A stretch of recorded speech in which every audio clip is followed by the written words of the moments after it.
Doma Sports Talk worldwide with some news from the world of boxing so y'all know what time it is. You ain't in a rush to get concussed.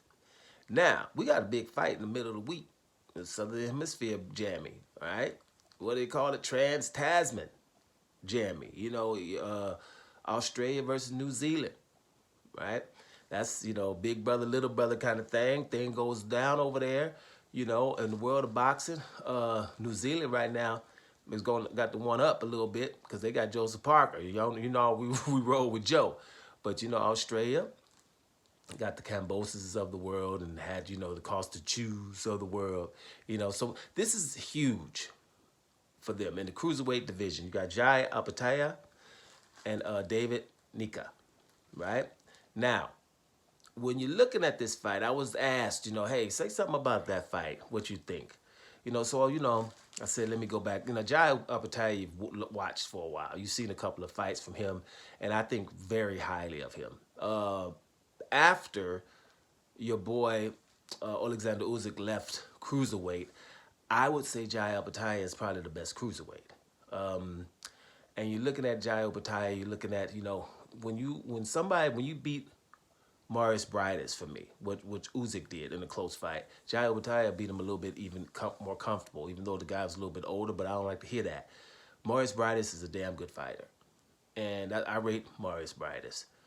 He's not all that tall and all that, but he's skilled, and he wins his fights. He's just a good fighter.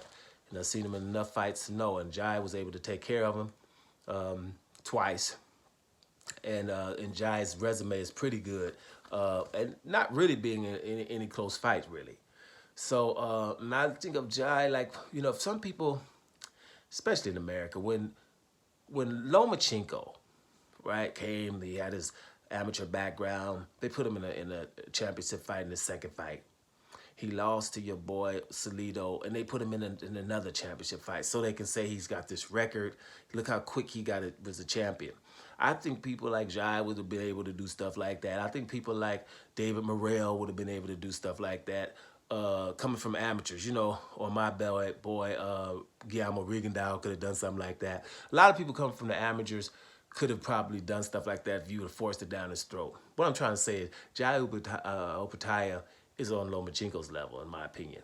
When you watch him, he's able to throw combinations. He has good footwork, too, and a good defense, right?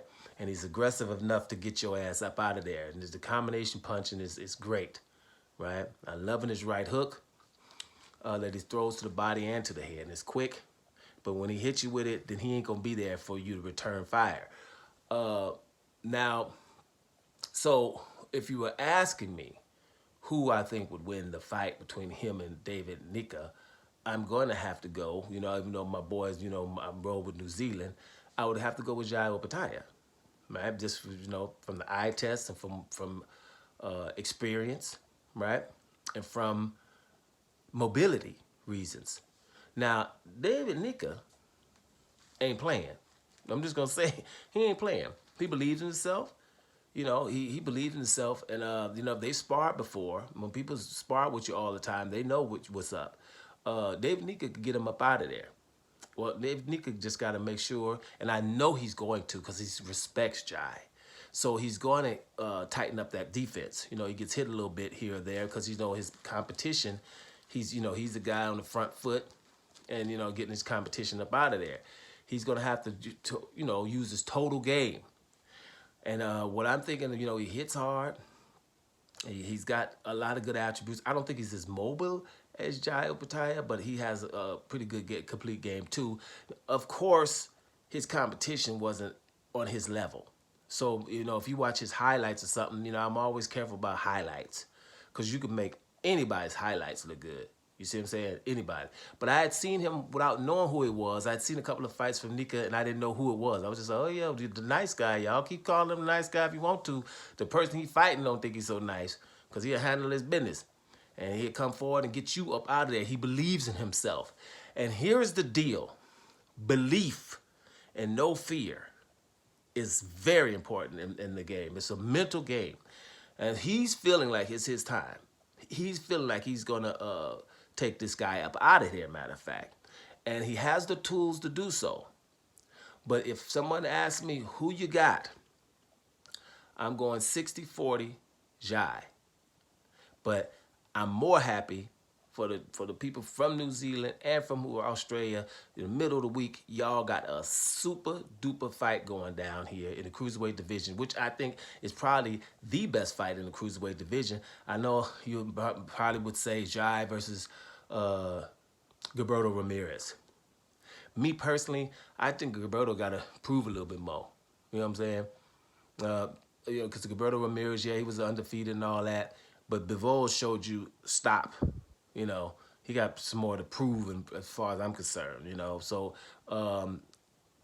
this fight right here, just because Nyika only had about 12 fights or something, 10 to 12 fights. So you know, you probably were gonna go with the Gilberto Ramirez versus Jai fight as being the best fight in the cruiserweight division, but I can't tell y'all that. So Australia and New Zealand have a great time with this one.